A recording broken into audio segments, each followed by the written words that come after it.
কালকে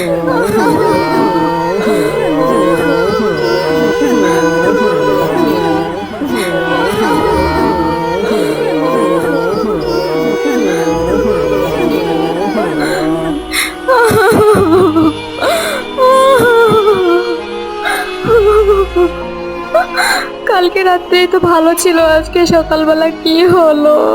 খাবারও ঠিক মতো খেলো, হঠাৎ করে কি হলো? হ্যালো গাইস, আজকে রান্নার ব্লগ করতে করতে এদিকে একজন টপকে গিয়েছে। ডেড বডির জন্য সবাই বেশি বেশি শেয়ার করো। হ্যালো সাদিয়া আপু, আলু সিদ্ধ কি করে করবেন চলো সরাসরি রান্নাঘরে লাইভ দেখাই। পরশুদিন তার সাথে কথা হয়েছিল, ঘুরতে যাওয়ার প্ল্যান ছিল, এই যাওয়া আর হলো না। আমি ভাবতেই পারিনি এত তাড়াতাড়ি চলে যাবে। তো গাইস দেখতেই পাচ্ছেন এখানে একটা ডেড বডি পড়ে আছে, আমরা দুইজন খুব কাছাকাছি বসে আছি। একদম নতুন অভিজ্ঞতা আমার গাইস, ভয়ের পাশাপাশি অনেক মজা পাচ্ছি। হ্যালো মিতা। মানুষটা ভালো ছিল। উপরওয়ালা ভালো মানুষদের খুব তাড়াতাড়ি টেনে নেয়। 80 বছরের ছিল, কিন্তু অ্যাক্টিভ তো প্রচুর ছিল। এই বয়সে কতই না দৌড়াদৌড়ি করতো, জন্মগত ন্যাংরা ছিল ভাই। কিন্তু মানুষটা ভালো ছিল। হ্যাঁ, মদ গাঁজা বিড়ি সিগারেট কিচ্ছু খেত না। শুনেছি ক্যান্সারে মারা গেছে ভাই, কিন্তু মানুষটা ভালো ছিল। হ্যাঁ, কিন্তু কি শিক্ষিত না ছিল, কি না জানতো। সাইডে 2বার ফেল করে পড়াশোনা বাদ দিছিল, কিন্তু মানুষটা ভালো ছিল।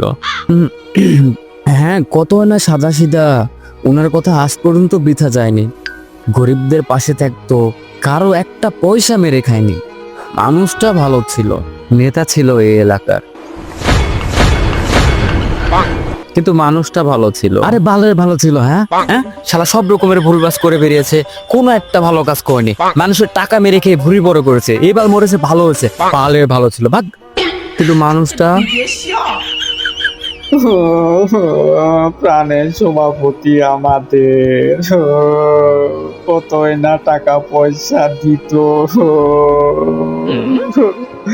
গতকালই ফোনে বললো গাড়ি ঘোড়ার চান্দা 20 টাকা করে বাড়ালো, এই মাসে কক্সবাজার ট্যুর পাস করালো।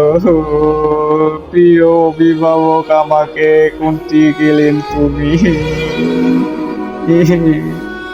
হ্যালো গাইস, তোমরা দেখে ফেলাইছো আমাদের সভাপতি আর নাই। চলো এই দুঃখে সবাই লাইক করে ফেলাও, বেশি বেশি করে শেয়ার করো। হ্যালো সেক্রেটারি ভাই, আমরা এতিম হয়ে গেলাম রে। দলের ডান্ডিখোর পোলাপানদের মেনশন করো চটচট। একটা শোক সভার সাংস্কৃতিক অনুষ্ঠানের আয়োজন করা লাগবে, ডান্স এবং বিরিয়ানি প্যাকেট করা লাগবে। চান্দা বেশি করে বাড়ায় দাও, আর আমার কিন্তু বিরিয়ানি প্যাকেট লাগবে 50টা।